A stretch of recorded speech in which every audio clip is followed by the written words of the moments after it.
सवाल यह है, डिलीट हिस्ट्री में आतंकी राज क्या छिपे हुए थे जो लारेब ने एक एक हिस्ट्री को गिरफ्तारी से पहले डिलीट कर दिया।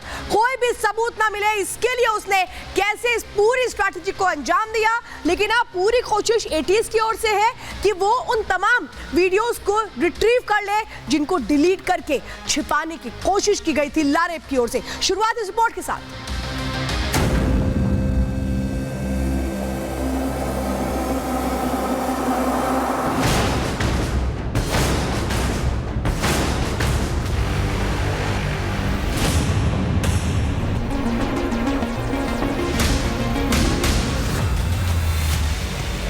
लारेब की खूनी मिस्ट्री क्यों मिटा डाली हिस्ट्री? इंशाल्लाह वो बचेगा नहीं, इंशाल्लाह वो मरेगा। हाशमी का हिडन डेटा सिंह, मिलेगा तालिबान का लिंक। लब्बैक लब्बैक लब्बैक या रसूल अल्लाह या खादिम हुसैन रज़वी, आपने फरमाया था। जुबान पर लब्बैक का नारा, क्या मिला रिजवी का सहारा? लोन वुल्फ अटैक का दाव, किसकी इशारे पर जिहादी घाव? डिलीट हिस्ट्री में आतंकी राज। तो लारेब किस तरह से शातिर है, एक एक सबूत सामने आ रहे हैं। ये वही लारेब है जिसने पूरी कोशिश की अपने उन तरीकों को छिपाने की। ये देखिए, ये लारेब है जिसका पहला सबूत हम आपको दिखा रहे हैं। लब्बैक लब्बैक लब्बैक, ये लगातार ये बोलता रहा। लारेब के दिमाग में क्या चल रहा था? सबूत नंबर 1, क्योंकि इसने जिस तरह से वारदात को अंजाम दिया उसके बाद जो वीडियो रिलीज किया उसमें वो यही बात कह रहा था, लब्बैक लब्बैक लब्बैक या रसूल अल्लाह। लब्बैक का मतलब क्या था? क्या अपने आकाओं को बताने के लिए लब्बैक का इस्तेमाल किया? आप देखिए, दूसरे सबूत में आपको दिखा रही हूं। देखिए, लारेब का ये जो दूसरा सबूत है, ये नारे लगा रहा था, ये उनके लिए नहीं थे। ये वो ये कह रहा है, वो ये कह रहा है जो नारे लगाए गए थे वो सोच समझ के नहीं लगाए गए। ये नारे लगा रहे थे, ये उनके लिए नहीं थे। लारेब हाशमी जो आप देखिए क्या कुछ कर रहा है, उससे सवाल पूछा गया कि क्या मारने का इरादा था? बोला नहीं, मेरा कोई मारने का इरादा नहीं था, ये उनके लिए नहीं था। ये वो लगातार इस बात को उसने दोहराया, मारने का इरादा नहीं था। उससे सवाल किया गया कि आपने इस तरह के किनारे क्यों लगाए, क्या किए गए, क्या किसी के लिए खास मकसद के तहत लगाए गए? तो उसने कहा नहीं, ऐसा नहीं था। तीसरा सबूत आप देखिए, ये देखिए तीसरा सबूत आप देख रहे हैं, लारेब कितना शातिर है। ये आप देख रहे हैं लारेब जो अस्पताल में, लारेब जो छिपा रहा था, लारेब जो झूठ बोल रहा था, लारेब जो कह रहा था 8 रुपए की वजह से विवाद हुआ था। लेकिन कैसे कैसे ये जो थ्योरी थी ये बदलती चली गई। तो एक के बाद एक ये 3 सबूत हम बता रहे हैं जो झूठ बताते हैं लारेब के। एक एक सबूत जो है वो बता रहे हैं कि लारेब कितना शातिर था, लारेब के दिमाग में क्या था, जो लारेब है उसके दांव क्या थे, लारेब ने क्या क्या डिलीट किया जिसे रिट्रीव करने की कोशिश हो रही है। ये बताती हूँ, लारेब ने फोन और लैपटॉप से कई ऐसे वीडियो डिलीट किए जिसमें बहुत कुछ ऐसा था जो अगर सामने आता तो पूरी पोल खोल हो जाती, आकाओं के बारे में भी पता लग जाता, जिसे छिपाने की कोशिश लारेब ने की। हमले के बाद उसने वीडियो बनाया, वो वीडियो भी उसने अपने फोन में सेव किया, लेकिन जैसे उसे पता लगा कि उसकी गिरफ्तारी होने वाली है उसने वो वीडियो भी डिलीट कर दिया। मोबाइल लैपटॉप से कई ऐसे ऐप भी उसने हटाए जिसको उसने इंस्टॉल करके रखा था। व्हाट्सएप हिस्ट्री से भी छेड़छाड़ करने का शक जताया गया है, यानी नंबर्स डिलीट किए गए, ग्रुप्स डिलीट किए गए, ये सब कुछ किया गया खुद को बचाने के लिए। मोबाइल लैपटॉप डेटा रिकवर करने में एटीएस लगातार जुटी हुई है क्योंकि उसके जरिए बहुत सी बातें निकलकर सामने आएंगी।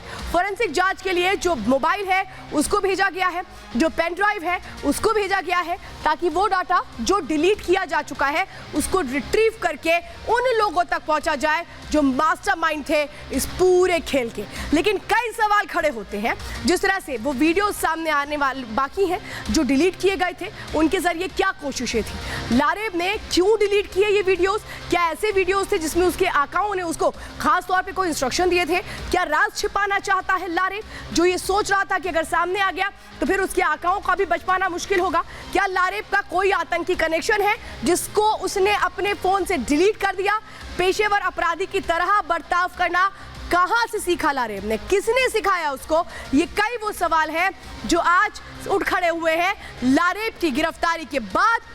लेकिन लारेब की बहुत बड़ी हिस्ट्री है, मिस्ट्री हिस्ट्री है पूरी। लारेब की ये हिस्ट्री कहती क्या है?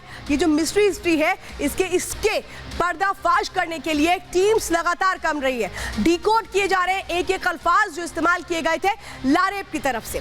लारेब की डेटा हिस्ट्री लब्बैक तालिबान का क्या लिंक जोड़ती है, इस पर अब लगातार इन्वेस्टिगेशन किया जा रहा है। तो इन्वेस्टिगेशन इस पहलू को लेकर भी हो रहा है जो शब्दों का इस्तेमाल किया गया। लारेब की भाषा शब्द डिकोड किए जा सकेंगे ये माना जा रहा है। तो रिजवी कनेक्शन का पता लगाने के लिए भी टीम लगातार लगी हुई है। ये कहा जा रहा है जो पाकिस्तान का मौलवी रिजवी था उससे किस तरह के कनेक्शन थे ये पता लगाना बहुत जरूरी है। तालिबानी वीडियो लिंक का सच पता लगाने में टीम्स लगी हुई है, क्योंकि ये कहा जा रहा है कि जो तालिबानी वीडियोस थे वो देखे जाते थे लारेब की ओर से। लोन वुल्फ अटैक थ्योरी समझने में मदद मिलेगी जब इस तरीके के जो सवाल है उन पर जवाब देना शुरू करेगा लारेब। क्या ये भी सबसे अहम हो जाता है कि सेल्फ रेडिकलाइजेशन का पूरा मामला इसे माना जा रहा है, लेकिन हैंडलर कौन था या फिर उसने खुद को इस तरह से वीडियोस देख करके अपने आप को रेडिकलाइज किया। लेकिन क्यों रेडिकलाइज किया, सवाल ये भी उठता है। आतंकी कनेक्शन या स्लीपर सेल का काम वो कर रहा था प्रयागराज में रह करके, क्या उसे किसी ने कहा था इस तरीके से सीखो, इस तरह से बढ़ो और इसके बाद वारदात को अंजाम दो। अब देखिए जरा कुछ और बातें भी आप समझिए, क्योंकि इस पूरे मामले में बहुत सारी ऐसी चीजें हैं जो सामने आएंगी तो बताएंगी कि आखिर आगे की प्लानिंग क्या थी। क्योंकि ये बहुत अहम हो जाता है कि अगर इस सेल्फ रेडिकलाइजेशन का मामला है तो ये कितना और ज्यादा खतरनाक है। अब खतरनाक क्यों है ये जरा समझिए आसान भाषा में। ये शुरुआत में कहा गया कि 8 रुपए का विवाद है जो पूरी तरह से ये थ्योरी गलत साबित हुई। लारेब का ये जो कबूलनामा है ये बहुत सारी बातों को बताता है। लारेब के अपमान की बात जो उसने कही थी ये भी एक तरह से झूठ साबित हुई। कोई यह मामला अपमान वपान का नहीं था। किसी तरीके की भी जो अपशब्द की बात यहाँ निकलकर सामने आ रही थी जिसमें लारेब ने कहा था कि मुझे बड़ा बुरा लग गया, ऐसा कुछ भी नहीं था। धार्मिक टिप्पणी की बात की भी अभी तक पुष्टि नहीं हो पाई है। उसने कहा धार्मिक टिप्पणी की गई कंडक्टर की ओर से, लेकिन अभी तक ये बात खुल करके सामने नहीं आ पाई है कि क्या वाकई ऐसा था। लब्बैक शब्द के इस्तेमाल को लेकर जब उससे पूछा गया तो अपनी किसी बात को वो स्पष्ट तौर पर साबित नहीं कर पाया कि लब्बैक शब्द का इस्तेमाल उसने क्यों किया। क्या पाकिस्तान में किसी को मैसेज देने का मकसद था या फिर लब्बैक शब्द का इस्तेमाल करके धार्मिक उन्माद फैलाना चाह रहा था। कई ऐसे सवाल हैं जो उठ खड़े हुए हैं। खादिम रिजवी के जिक्र की तस्वीर साफ नहीं, क्योंकि ये कहा गया कि खादिम रिजवी की ही जो वीडियोस थे उसको देखा करता था। ये जो लारेब है ये आतंकी कनेक्शन को लेकर लगातार इस वक्त इससे इन्वेस्टिगेशन की जा रही है, पूछा जा रहा है। ये ट्रैवल हिस्ट्री देखी जा रही है कि कहाँ कहाँ ये गया, किससे किससे मिला, ताकि ये एक तरह से स्थापित हो पाए कि ये काम क्या किया करता था। सेल्फ रेडिकलाइजेशन की जो थ्योरी थी वो भी अभी तक इस्टेब्लिश नहीं हो पाई है। तो उत्तर प्रदेश में अपराधियों का एक ही अंजाम है और वो इलाज बिल्कुल पक्का है। और ऐसा ही पक्का इलाज क्या लारेब के साथ होने वाला है और क्या घर पर बुलडोजर चलने वाला है, एक रिपोर्ट देखिए।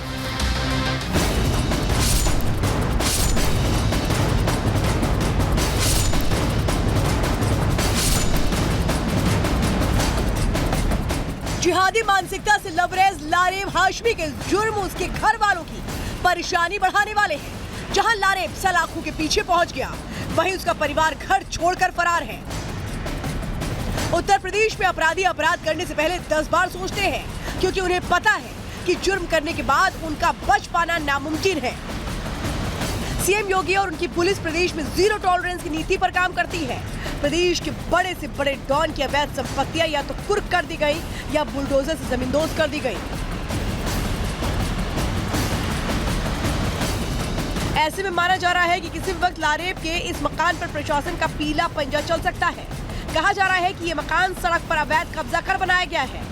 बताया जा रहा है कि ये जो मुर्गी पालन की पूरी जगह है ये गैर कानूनी है, इलीगल तरीके से बनाया गया है और कहीं ना कहीं सड़क की जगह को घेर कर ये बनाया गया है। प्रयागराज के हीरागंज इलाके में आरोपी लारेब हाशमी का घर और पोल्ट्री फार्म मौजूद है। घर पर पोल्ट्री फार्म की कीमत करोड़ों में बताई जा रही है। कुछ हिस्सा अतिक्रमण किए जाने की भी शिकायत है। सूत्रों का कहना है कि सरकारी अमला फिलहाल डॉक्यूमेंट्स की गहराई से पड़ताल करने में जुटा है। आप ये देखेंगे बगल वाला घर जो बताया जा रहा है कि लारेब के ही रिश्तेदारों का है, उसके चाचाओं का है, उसी के परिवार के लोगों का है, ये भी तकरीबन आगे बढ़ा हुआ है। तो अब प्रशासन इस पूरे मामले की जांच कर रहा है। जांच इस पहलू पर भी की जा रही है कि जो घर बनाए गए वो इलीगल है, लीगल है, कितनी जमीन को एक्वायर किया गया, क्या सरकारी जमीन पर भी कब्जा कर लिया गया।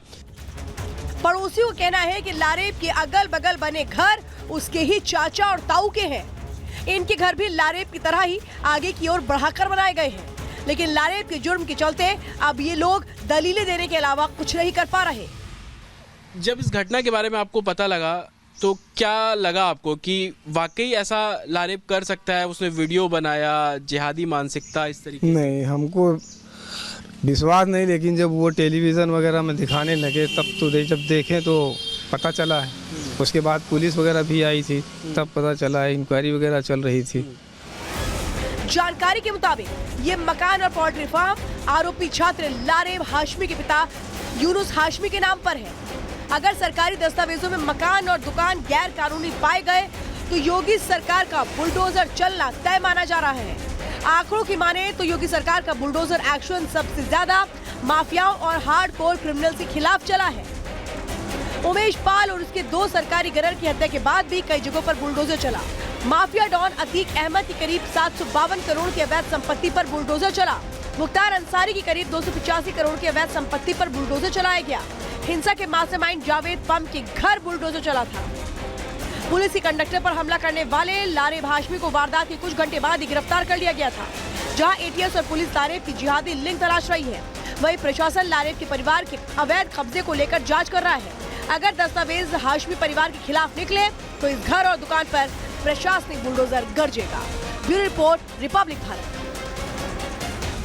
तो चौकन्ने रहिए, क्योंकि आपके आस पड़ोस कौन है ये पहचानिए। कहीं ऐसा तो नहीं है कि आपके आस पड़ोस में खतरनाक लोग हों और आप उन्हें पहचान नहीं रहे। अगर ऐसा है तो इसके बारे में पुलिस को इत्तला भी कीजिए।